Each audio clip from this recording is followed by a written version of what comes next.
Bab 127. Gandhi dan Ganjar melirik Gavin sekilas. Keduanya menunduk tanpa berkata-kata. Enggak ada masalah. Ibu kami sakit, jadi kami mencari tabib untuknya, jawab Gandhi dengan wajah memerah. Wira bertanya dengan prihatin, apa kata tabib? Apa kondisi ibu kalian parah? Pada zaman ini, masyarakat kekurangan obat dan ilmu medis. Penyakit flu bahkan bisa membunuh seseorang. Gavin menunduk seraya menyahut dengan terbata-bata, enggak parah. Tabib bilang cukup makan obat. Wira berpesan, orang tua memang lemah. Kalian harus memberinya makanan yang lebih bernutrisi, seperti telur, ikan, dan daging. Kalau ada yang punya sapi atau kambing yang melahirkan, minta sedikit susu dari mereka. Kalian tinggal memasaknya untuk ibu kalian. Susu seperti ini sangat menyehatkan. Jangan mencoba berhemat. Kalau sampai penyakitnya parah, uang pun belum tentu bisa menyelamatkannya lagi, ujar Wira untuk memperingatkan. Pada zaman ini, orang dari keluarga biasa kurang mengonsumsi protein. Meskipun gaji Gabrata bersaudara tidak sedikit, mereka sudah terbiasa hidup miskin sehingga tidak berani menghabiskan uang terlalu banyak untuk makanan. Bagi mereka, yang terpenting adalah makan kenyang. Terkadang, mereka juga akan memasak ikan yang dibagi tim memancing dengan sedikit garam dan minyak. Hanya saja, biasanya anak-anak yang memakan daging ikan. Orang dewasa hanya akan meminum kuah ikan. Baik, Tuan Muda, Gabrata bersaudara merasa sangat terharu saat mendengarnya. Wira melanjutkan, lain kali, beritahu kami kalau ada masalah. Kalau enggak, kami semua akan cemas. Baik, Gabrata bersaudara merasa sangat hangat. Mereka pun merasa tindakan kemarin sangatlah pantas. Setelah melenyapkan desa Tiga Harimau, Hasan mengutus mereka untuk mengendarai kereta kuda Wira. Kereta kuda ini tidak bisa dikendarai sembarang orang. Dulu, hanya Danu dan Dodi yang boleh mengendarainya. Orang yang bisa mengendarai kereta kuda untuk Wira sama saja dengan memiliki status di Dusun Darmadi. Sekarang, keluarga Silali telah jatuh. Hasan mengkhawatirkan keselamatan Wira sehingga menyuruh mereka bertiga ikut mengawal. Dodi yang mengendarai kereta kuda berkata, Kak Wira, kejadian kemarin begitu seru, tapi kamu malah nggak pergi ke kabupaten. Sekarang, semua sudah beres. Kenapa kamu masih mau ke sana? Wira menjawab, aku mau ke rumah pamanku. Barang hari itu sudah selesai dibuat. Kemarin, pamannya Wira menyuruh tim nelayan untuk mengantarkan surat kepadanya. Mortar tanah liat grafit sudah selesai dibuat. Hiat, seru Dodi sambil mengayunkan cambuk kudanya dengan penuh semangat. Waktu itu, dia bekerja keras selama 3 hari bersama Wira, tetapi malah difitnah pergi ke rumah bordil. Sekarang, Dodi pun sangat penasaran apa yang dibuat Wira dengan setumpuk lumpur itu. Siang harinya, mereka berlima akhirnya tiba di toko besi keluarga Salim. Suryadi dan Lestari buru-buru keluar untuk menyambut mereka. Wira, kamu benar-benar melenyapkan desa Tiga Harimau dan menangkap Kadir. Tanya Suryadi dengan tidak percaya. Kabar ini terus tersebar di kabupaten selama 2 hari ini. Lestari menengadah seraya berkata, Ayah, tentu saja bukan Kak Wira. Dia nggak bisa ilmu bela diri, mana mungkin dia bertarung dengan para bandit. Wira terkekeh-kekeh sambil mengangguk ringan. Dia tidak berbicara terlalu banyak. Ayah, kamu lihat, kan? Lestari mendongak dengan bangga, lalu melirik kuda dan kereta kuda yang dibawa Wira sembari meneruskan, Kak Wira, kamu menghamburkan uang. Sudah beli kereta kuda, masih tambah 3 ekor kuda. Kamu setidaknya butuh 2.000 gabak kalau memelihara 4 ekor kuda. Kak Lestari, kuda-kuda ini bukan dibeli Kak Wira. Kami dapat dari desa Tiga Harimau. Sahut Dodi. Kemudian, dia melanjutkan, meski Kak Wira nggak bisa bertarung, kami berhasil mengalahkan desa Tiga Harimau berkat instruksi Kak Wira. Hah, yang benar saja, Lestari termangu di tempat. Dia menatap Wira dengan terbengong-bengong. Wajahnya seketika memerah. Menginstruksikan penduduk desa mengalahkan sekelompok bandit. Hanya jenderal dalam drama yang memiliki kemampuan seperti ini. Sejak kapan kakak sepupunya yang pecundang ini menjadi begitu hebat? Wah, Wira benar-benar hebat. Suryadi sangat gembira mendengarnya. Dia berkata, Lestari, cepat beli makanan dan anggur. Aku ingin merayakan pesta untuk Wira. Ayah, bilang saja kalau kamu ingin minum anggur. Untuk apa bertele-tele begini? Kak Wira nggak minum anggur kok. Sahut Lestari sambil mengerlingkan matanya. Kemudian, dia menarik Wira masuk ke rumah seraya berujar, kemenanganmu ini harus dirayakan. Tapi, aku harus menasihatimu. Bab 128. Wira mengikuti Lestari dengan kebingungan. Entah apa yang akan dikatakan wanita ini kepadanya. Lestari menunjuk 3 kendi yang ada di halaman, lalu berujar, sesuai dengan instruksimu, aku dan ayahku mencari perajin tembikar, lalu membuat 20-an gelas tanah liat dengan ukuran berbeda dan membangun 3 tanur untuk membakarnya. Biaya yang kami habiskan untuk ini sudah mencapai 50.000 gabak. Semua uang itu hanya untuk membuat 3 kendi jelek ini. Kalau dihitung keseluruhannya, total uang yang dihabiskan adalah 100.000 gabak. Seru Lestari. Ketika melihat 3 kendi jelek yang tidak berbeda dengan kendi seharga puluhan gabak di jalanan, Dodi pun merasa sangat sayang dengan uang-uang itu sehingga berteriak, mahal sekali. Dodi bekerja dengan susah payah selama 3 hari, bahkan difitnah pergi ke rumah bordil. Alhasil, Wira malah membuat benda jelek ini. Apa mungkin Kak Wira hanya mau menghamburkan uangnya? Batin Dodi. Harga segitu pantas kok, ujar Wira sambil mengambil mortar tanah liat grafit itu. Kemudian, dia mengetuknya untuk mendengar suara dan merasa sangat gembira. Awalnya, Wira merasa sudah sangat bagus jika bisa memproduksi satu mortar. Ternyata, pamannya ini berhasil membuat 3 mortar yang begitu bagus. Sebenarnya, bahan yang digunakan pamannya tidak salah. Namun, teknologi pada zaman ini kurang canggih sehingga sulit untuk mengontrol suhu api saat pembuatan. Suryadi yang berhasil membuat 3 buah mortar pun sudah jauh di luar dugaan Wira. Lestari berkacak pinggang sambil berkata dengan geram, "Kendi jelek begini sampai menghabiskan 100.000 gabak dan kamu masih bilang pantas. Benar-benar nggak berguna." Suryadi memasang ekspresi kesal, lalu menegur putrinya, "Lestari, kenapa bicara begitu sama kakak sepupumu? Dia menghabiskan 100.000 gabak untuk 3 kendi jelek ini, tapi kamu masih mau membelanya." Lestari mencebik sembari menghampiri Wira dan berkata, "Kalau nggak bisa memurnikan besi cair nanti, aku akan membuat perhitungan denganmu meski kamu kakak sepupuku." Wira mengangkat alisnya, lalu bertanya, "Gimana kalau aku berhasil? Apa janjimu waktu itu?" "Kalau berhasil, aku akan menuruti semua permintaanmu," sahut Lestari sambil mengangkat kepala. Kemudian, dia menjinjing keranjang sayurnya dan keluar dengan mengibaskan rambutnya yang dikepang. Gadis ini benar-benar keras kepala. Entah siapa yang akan menikahinya kalau begitu, ujar Suryadi seraya menggeleng dan menatap Lestari. Wira terkekeh-kekeh sambil berkata, "Paman, ayo kita mulai. Kita bakar setungku besi cair dulu." Suryadi tampak skeptis. Dia bertanya, "Wira, apa benda ini benar-benar bisa melelehkan besi?" Suryadi telah menjadi tukang besi selama bertahun-tahun. Dia tentu tahu bahwa tungku besar yang dimiliki pemerintah sekalipun tidak bisa memurnikan besi cair. Paling-paling, hanya bisa membuat besi tersebut setengah meleleh. "Pasti bisa," jawab Wira sembari tersenyum dan mengangguk. Di masyarakat kuno tanpa teknologi, pembuatan baja memerlukan teknik yang tinggi. Karena suhu yang terbatas, besi tidak dapat langsung dileburkan menjadi besi cair. Di zaman kuno, pembuatan baja dibagi menjadi 4 tahapan. Yang pertama adalah peleburan biasa, yang kedua melewati pemanasan dan penempaan berulang kali, yang ketiga melewati pengadukan berulang kali untuk membentuk campuran baja, sedangkan yang keempat adalah pencampuran besi gubal dan besi tempa dengan perbandingan tertentu. Menurut pemahaman Suryadi, teknik pembuatan baja kerajaan Nuala masih berada di tahap ketiga yang menggunakan pengadukan berulang kali. Sementara itu, Wira ingin melampaui tahap yang keempat. Dia ingin langsung meleburkan besi dengan menggunakan mortar tanah liat grafit, lalu mendapatkan baja karbon berkualitas tinggi. Kesulitan teknis terbesar di sini pun terletak pada produksi mortar tanah liat grafit.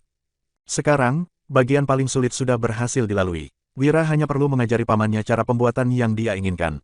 Mereka perlu mengubah tungku di toko besi menjadi tungku peleburan, lalu meningkatkan gelombang tekanan. Mereka menghabiskan waktu sore hari hanya untuk melakukan ini.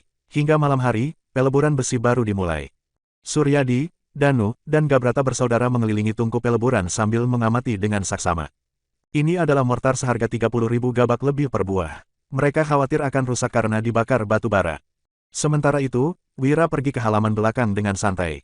Lestari duduk di sebuah bangku, tangan yang menopang wajahnya diletakkan di atas lututnya. Dia menatap Wira dengan terbengong-bengong. Matanya berbinar-binar, sementara wajahnya tersipu. Kak Wira sepertinya sangat berbeda sekarang. Dia menjadi lebih tampan, batin Lestari.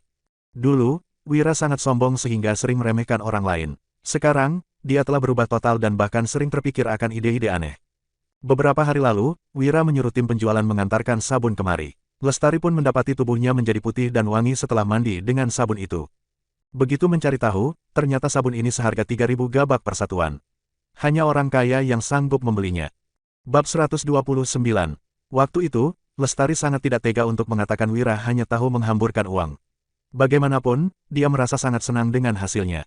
Dia pun memutuskan untuk tidak akan menyalahkan Wira jika mortar ini gagal melelehkan besi nanti. "Besinya sudah cair," teriak Dodi tiba-tiba. Gavin dan saudaranya bergegas menjulurkan kepala untuk melihat. Mereka berseru dengan kaget, benar-benar berhasil. "Ya, besi gubalnya sudah meleleh menjadi besi cair. Kita berhasil," teriak Suryadi dengan gembira sambil mengaduknya dengan tongkat besi. Penampilannya seperti anak kecil yang kegirangan. Lestari yang sedang melamun sontak berdiri. Dia berlari ke samping tungku, lalu menatap besi cair di dalam mortar. Api merah pun memantulkan wajahnya yang dipenuhi keterkejutan.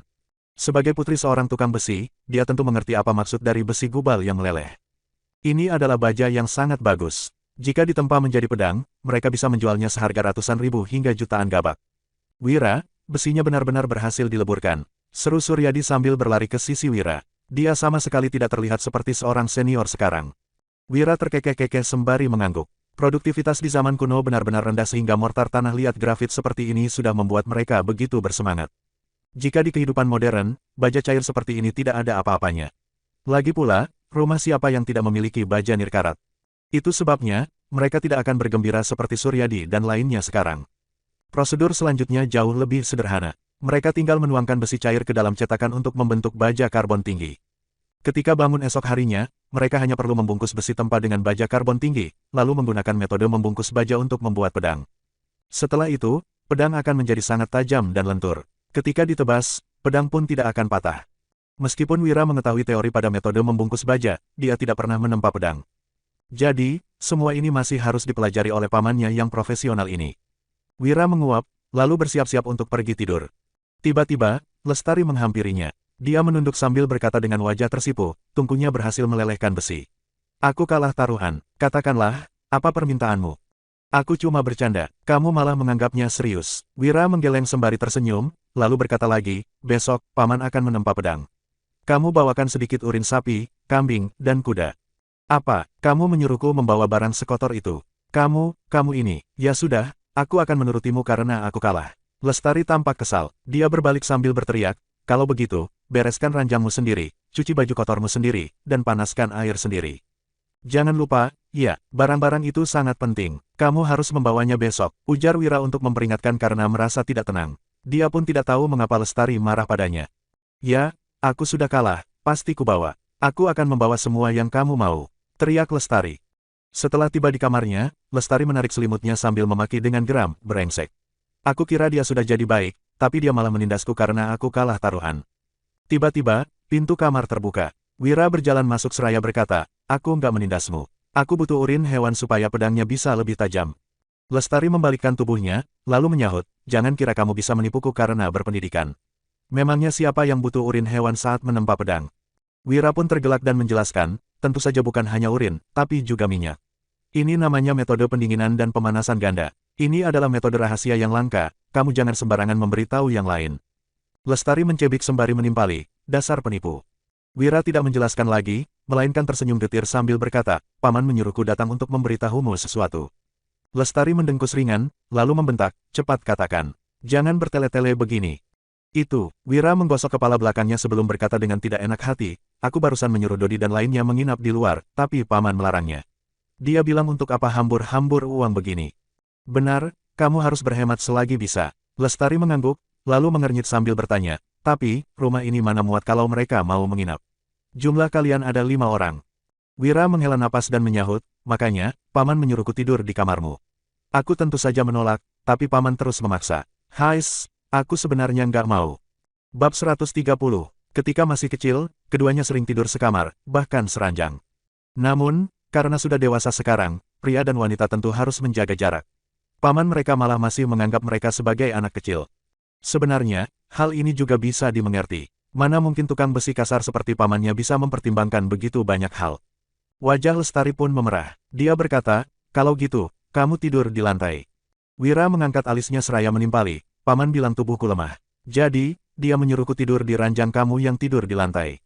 Ayah benar-benar pilih kasih, aku nggak mau jadi putrinya lagi. Maki Lestari sambil mengambil kasur tipis.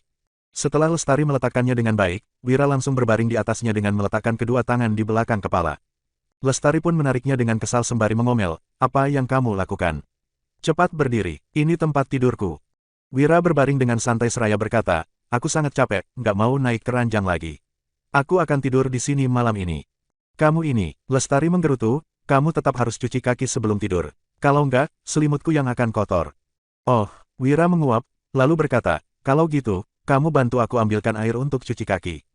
Nggak mau, Lestari langsung berbalik. Dia tidak akan mengambilkan air cuci kaki untuk Wira karena Wira menyuruhnya membawa urin yang sangat kotor.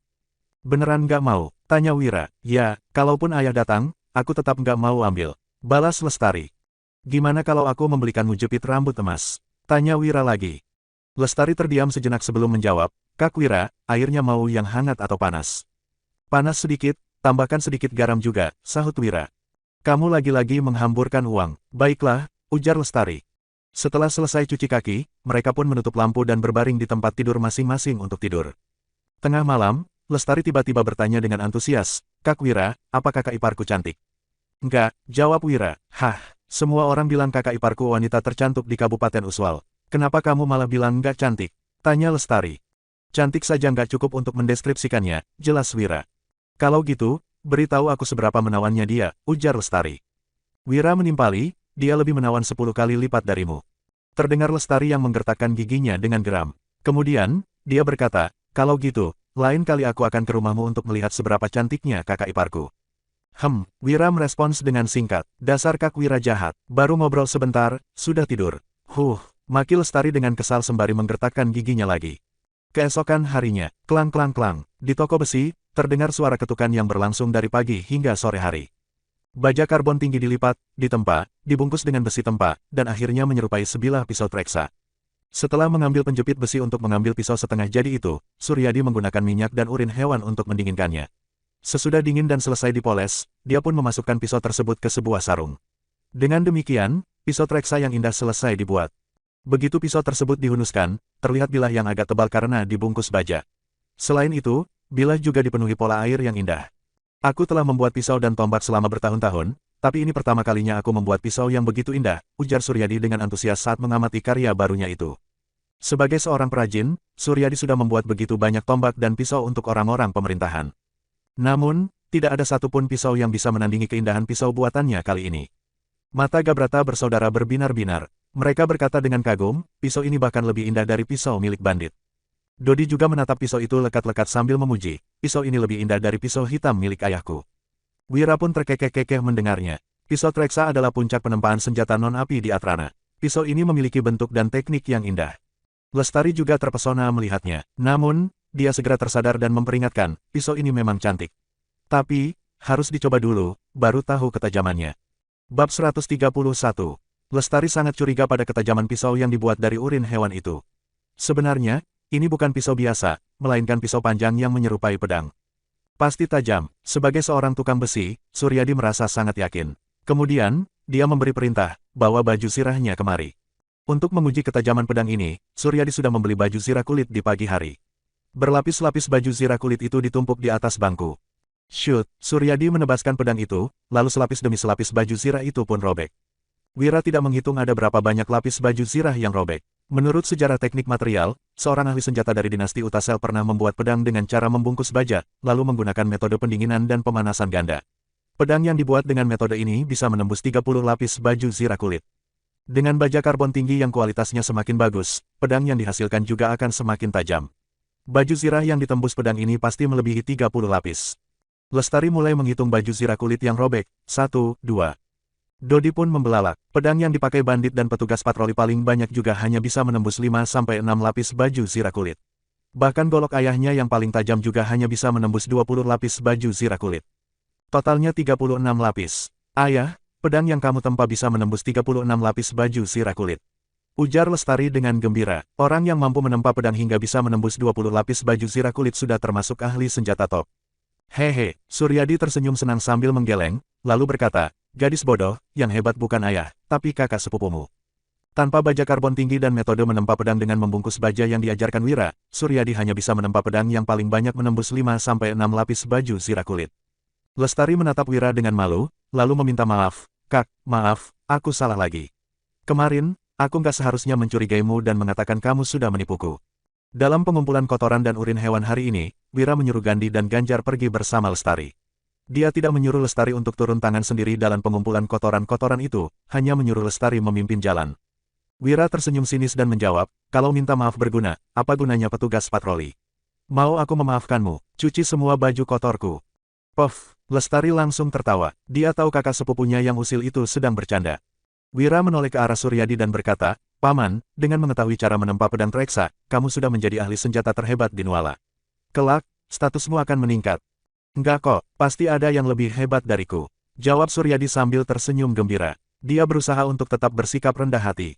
Wira menoleh ke arah Dodi, lalu berkata, Dodi coba lihat berapa banyak baju zirah yang bisa kamu tembus. Meskipun menggunakan pedang yang sama, jumlah baju zirah yang mampu ditembus praktisi seni bela diri dan orang awam tentu saja berbeda. Dodi menerima pedang treksa itu dengan gembira, lalu menebasnya. Tebasan ini terlihat bagaikan petir yang membelah langit. Krek, baju zirah kulit yang totalnya ada 50 lapis itu langsung robek. Bahkan bangku di bawah baju zirah juga ikut terbelah. Melihat situasi ini, Lestari dan Suryadi langsung terkesiap. Mereka tidak menyangka jika pedang itu digunakan oleh orang yang berlatih seni bela diri, jumlah baju zirah kulit yang bisa ditembusnya akan bertambah begitu banyak. Wira memberi perintah lagi, Dodi, coba gunakan pedang Treksa ini untuk bertarung melawan Gavin dengan pedangnya. Bertarung, nggak boleh. Bagaimana kalau pedang sebagus ini jadi cacat? Diuji dengan menebas baju zirah kulit saja sudah cukup kok. Wira, nggak usah sampai segitunya. Pedang ini benar-benar bagus. Kalau tergores, kerugiannya akan sangat besar. Semua orang langsung menentang, termasuk Suryadi. Mereka tidak ingin pedang ini tergores. Dalam pertarungan dengan menggunakan pedang, tidak peduli pedang seberharga apapun pasti akan meninggalkan baret. Pedang ini bisa menembus 36 lapis baju zirah kulit dan termasuk pedang berharga. Jika dijual, harganya akan sangat tinggi. Wira menjelaskan dengan serius, Paman, pedang itu pada dasarnya digunakan untuk bertarung. Kalau kita nggak uji kekuatan aslinya, akan sangat berbahaya ketika benar-benar digunakan. Diuji saja, kalau benar-benar rusak, kita bisa menempa yang baru lagi. Suryadi mengangguk dengan sedih. Setelah itu, Dodi dan Gavin pun mulai bertarung. Klang, suara besi beradu terdengar sangat nyaring, lalu situasi yang mengejutkan pun terjadi. Bab 132. Krak, pedang Treksa yang dipegang Dodi masih utuh, tetapi pedang yang dipegang Gavin sudah putus. Wira, ini benar-benar senjata ajaib yang nggak ternilai harganya.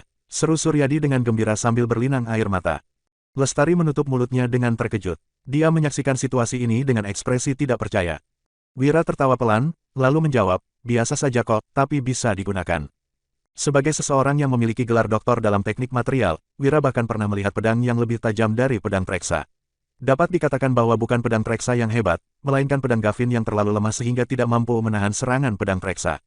Sebenarnya, membungkus besi gubal dengan baja karbon tinggi adalah metode membungkus baja yang paling mendasar. Ada juga metode membungkus besi tempa dan unsur logam lainnya yang lebih rumit.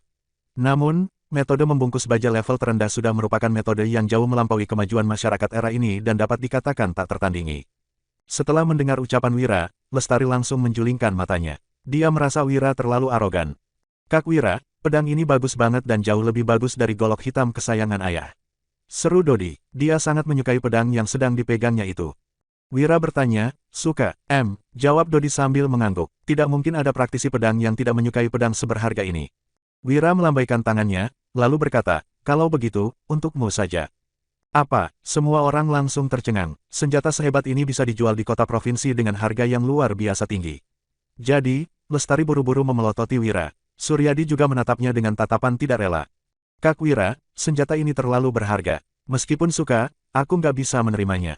Tutur Dodi, dia memang sangat menyukai pedang ini, tetapi setelah mempertimbangkannya, dia memutuskan untuk menyerahkan pedang Treksa itu kepada Wira. Wira melambaikan tangannya dan berkata, simpan saja. Kita masih bisa menempa pedang baru. Dodi tertegun sejenak, lalu memasukkan pedang itu kembali ke sarungnya. Dia memeluk pedang itu dengan erat dan gembira.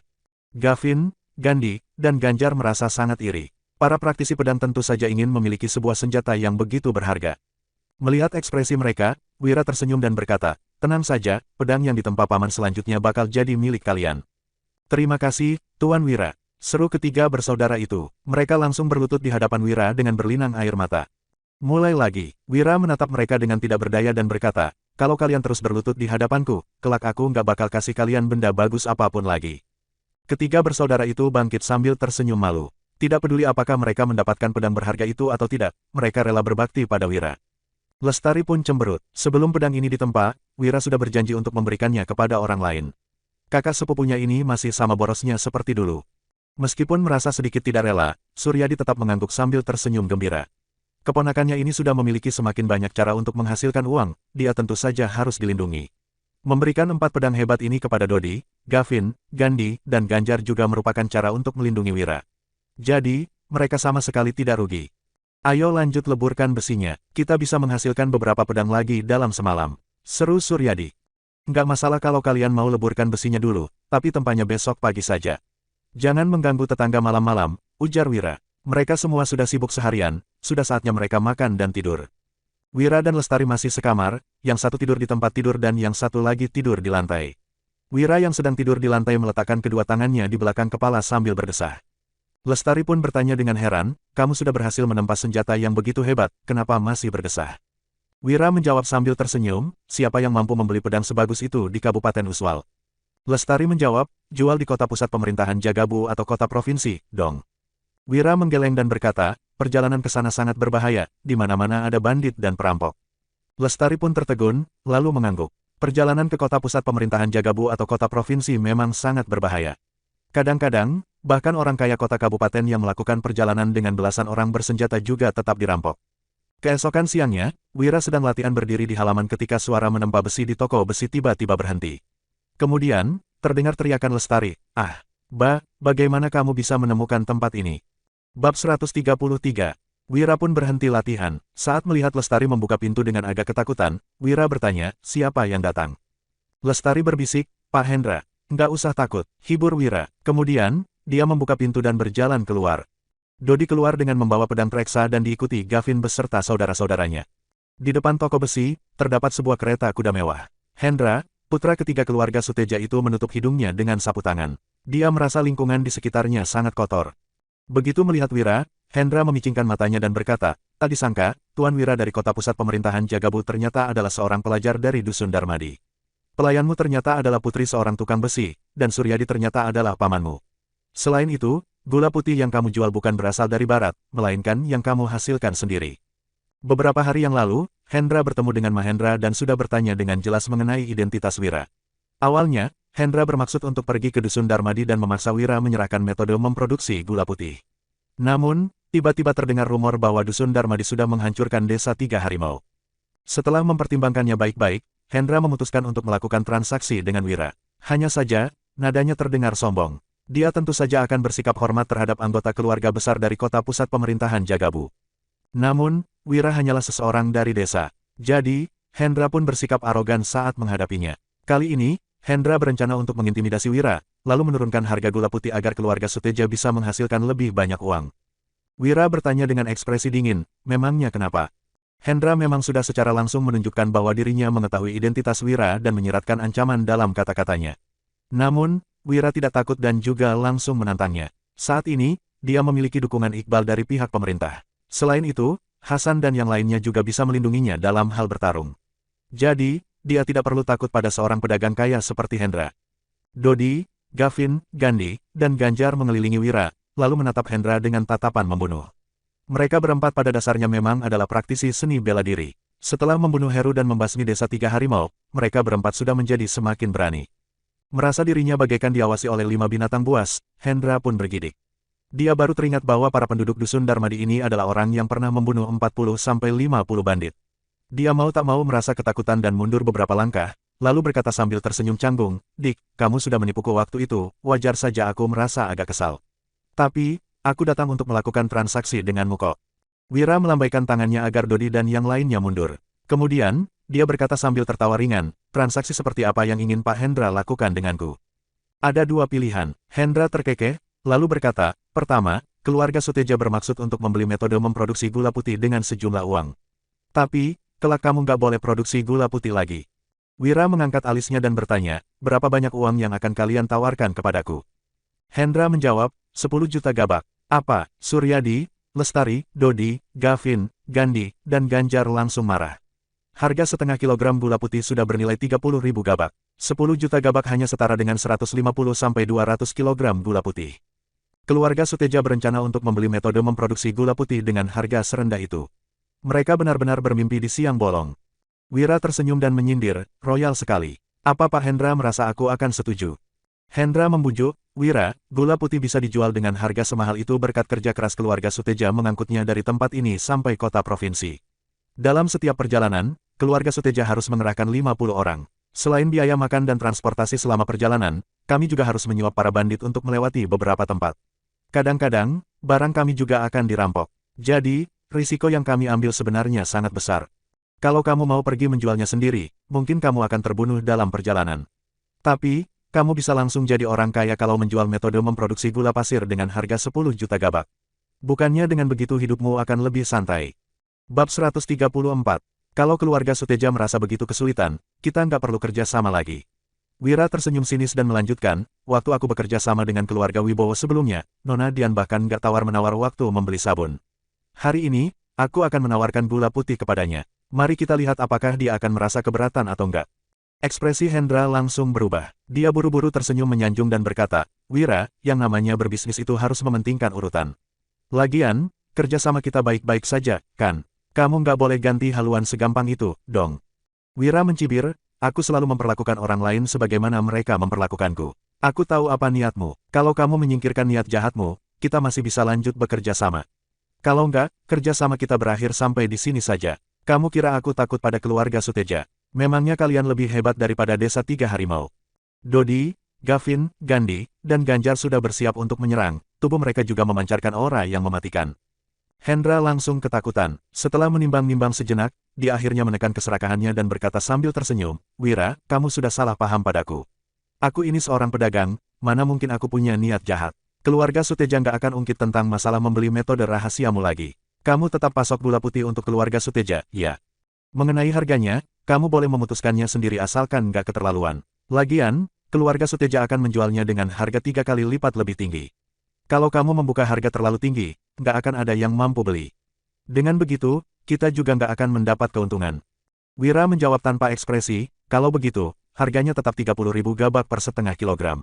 Berapa banyak gula putih yang kamu perlukan? Antar saja uangnya dalam bentuk 80% uang emas dan 20% uang perak. Sekalian antarkan juga gula mentahnya ke Dusun Darmadi. Jumlahnya 5 kali lipat lebih banyak dari jumlah gula putih yang kamu mau. Biayanya akan dipotong dari pembayaran gula putih. Kalau sudah selesai diproduksi, aku akan suruh orang untuk mengantarnya ke kota. Aku mau 150 kg gula putih. Aku pulang dulu untuk persiapkan uangnya, ditunggu ya. Jawab Hendra sebelum pamit. Saat melihat kereta kuda keluarga Suteja yang sudah menjauh, Wira kembali ke toko besi dan mengatakan, Paman, sebaiknya kamu dan Lestari pindah ke Dusun Darmadi saja. Lestari langsung mengerti maksud Wira dan bertanya, Kak Wira, kamu takut Pak Hendra datang membuat kekacauan di sini dan memaksa kami menyerahkan metode memproduksi gula putih? Wira mengangguk. Setelah mengalami serangkaian masalah dengan keluarga Silali, dia sudah tahu apa yang bisa dilakukan keluarga kaya demi mendapatkan keuntungan. Wira, Paman sudah terbiasa tinggal di kota. Aku nggak mau kembali ke desa. Suryadi menjawab sambil tersenyum, kamu juga nggak usah terlalu khawatir. Pemimpin kabupaten yang baru sangat melindungi rakyat. Dengan adanya dia, keluarga Suteja nggak mungkin berani membuat keributan.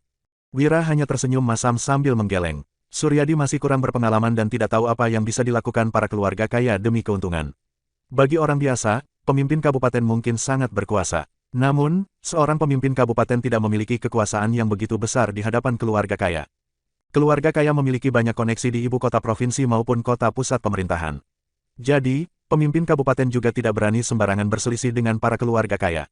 Contohnya keluarga Silali, setelah mendapatkan bukti kuat mereka bekerja sama dengan bandit, pemimpin kabupaten baru bisa menjatuhkan mereka. Lestari berkata dengan suara rendah, Kak Wira, ayah bukannya nggak mau ikut kamu hidup di desa. Dia nggak rela berpisah sama seseorang. Gadis busuk, jangan sembarangan bicara. Kalau nggak, ayah akan memukulmu. Tegur Suryadi dengan malu. Dia mengangkat tangannya, seolah-olah hendak memukul Lestari. Kak Wira, ayah menyukai Bibi Santi, tetangga kami yang sudah menjanda. Ayah sudah ingin menikahinya dari dulu. Ujar Lestari dengan cepat sambil bersembunyi di belakang Wira. Wira menatap Suryadi dengan tatapan usil sambil berpikir, oh, ternyata paman menyukai seseorang. Dasar kamu, jangan merusak reputasi Bibi Santi. Suryadi ingin memukul Lestari, tetapi tidak berhasil. Dia pun berkata dengan malu, Wira, jangan percaya sama omong kosongnya. Paman gak punya maksud seperti itu. Kalau nggak suka, kenapa ayah selalu berkeliaran di sekitar rumahnya, lalu diam-diam mengintip ke dalam? Asal ada yang datang mengasah pisau, ayah nggak pernah kasih potongan harga. Tapi kalau Bibi Santi yang datang, ayah nggak pernah menerima uangnya dan juga menyuruhku menyapanya, ujar Lestari. Kemudian, Lestari mengadu pada Wira dengan cemberut, Kak Wira, setiap aku mengungkitnya, ayah selalu memarahiku. Dia lebih menyayangimu, coba kamu yang bantu ayah biar dia bisa lebih cepat menikahi Bibi Santi dan melahirkan putra yang bisa meneruskan keluarga Salim. Gadis busuk, jangan sembarangan bicara. Mana ada hal seperti itu. Aku nggak terima uang Santi karena dia miskin. Lagian, dia juga sering memberikan kita makanan. Wajah Suryadi sudah semerah tomat. Dia melanjutkan, Wira, jangan percaya sama omongan Lestari. Bab 135. Selama ini, seorang senior yang selalu mengatur pernikahan juniornya. Mana ada seorang junior yang mengatur pernikahan seniornya? Wira bertanya sambil tersenyum, Lestari, kalau paman suka sama dia, kenapa kamu nggak suruh orang untuk menjodohkan mereka? Lestari menjulingkan matanya dan menjawab, dulu, kami nggak punya cukup uang. Waktu kamu kasih kami 100.000 gabak, aku sudah berencana untuk cari mak comblang dan mengatur hal ini untuk ayah. Alhasil, kamu malah bilang mau membuat mortar. Untuk beli bahan dan tungku pembakarannya saja, kita sudah habiskan 100.000 gabak. Ayah uangnya nggak cukup dan membatalkan niatnya untuk menikah. Diam, Suryadi melambaikan tangannya dengan malu dan berkata, Wira, jangan dengar omong kosongnya. Paman, Ini masalah serius. Wira berkata sambil tersenyum, nanti kalau keluarga Suteja sudah mengantar uangnya kemari, aku akan memberimu 1 juta gabak. Cepat selesaikan masalah ini. Kalau ragu terus dan ada orang lain yang duluan melamarnya, kamu pasti nyesal. Nggak mungkin, Suryadi menjawab sambil menggeleng, dia punya satu syarat untuk menikah, yaitu harus membawa ibu mertua dan sepasang anaknya. Kalau mau tambah menghidupi 3 orang, nggak akan ada yang mungkin menyetujui syaratnya. Dulu, paman juga nggak berani. Uang yang dihasilkan dari toko besi saja masih belum cukup untuk menyiapkan mas kawin Lestari. Dia begitu berbakti pada ibu mertuanya, juga menyayangi anak-anaknya. Dia itu wanita yang baik. Wira langsung mengangguk dan melanjutkan, Paman, kalau kamu memang suka, nikahi saja dia. Kita mampu menghidupi 3 orang tambahan kok. Dengan keadaan kita sekarang, kamu bahkan juga bisa menikahi seorang anak gadis, nggak harus wanita janda. Pernikahan di zaman ini tidak mempertimbangkan umur, masa depan, ataupun cinta. Ada banyak orang yang menikahkan putri mereka agar bisa mengurangi beban pajak yang harus ditanggung keluarga. Bagaimanapun juga, semua orang hidup dalam kemiskinan. Anak gadis apa? Paman sudah tua, berbuat begitu namanya dosa. Suryadi yang sudah berumur 35 tahun itu berkata dengan malu, santai saja. Dia baik hati dan juga bisa mengurus keluarga. Dia pasti akan menjadi pendamping yang baik. Wira menjawab sambil tersenyum, baiklah. Lestari, carilah seorang mak comblang, lalu beli hadiah pernikahan yang banyak. Kita adakan pernikahan ini dengan meriah. Jangan, Suryadi melambaikan tangannya dan berkata, ini sudah pernikahan kedua kami. Kalau mengadakan acara pernikahan yang meriah, kami akan ditertawakan orang-orang. Kita cuma perlu adakan sebuah upacara sederhana. Wira juga tidak memaksa lagi. Di era ini, gosip memang bisa menghancurkan kehidupan orang. Pada sore hari, orang keluarga Suteja sudah mengirimkan uangnya. Totalnya ada 2,7 juta gabak. Melihat uang sebanyak itu, orang-orang di rumah ini langsung kegirangan.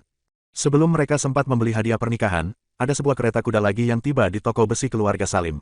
Begitu melihat kusir dan orang yang turun dari kereta kuda, Dodi, Gavin, Gandhi, dan Ganjar langsung terkejut dan terlihat agak gugup. Orang yang datang tidak lain adalah Iqbal dan Regan. Namun, mereka memakai baju biasa sehingga terlihat seperti orang biasa. Akan tetapi, Regan tetap membawa goloknya untuk menunjukkan statusnya. Iqbal menangkupkan tangannya dan berkata, Tuan Wira, maafkan kedatanganku yang tiba-tiba ini. Lestari langsung tertegun. Bahkan pria parubaya yang sangat berwibawa ini juga memanggil Wira dengan sebutan Tuan. Sebenarnya, ada berapa banyak hal tentang Wira yang tidak diketahuinya. Wira melambaikan tangannya dengan tidak senang dan berkata, nggak usah kasih hormat seperti itu, aku nggak suka yang begituan. Baik, Tuan. Iqbal tersenyum kecut, lalu mengeluarkan sebuah undangan. Kali ini, aku datang untuk mengantarkan undangan menghadiri kompetisi puisi naga.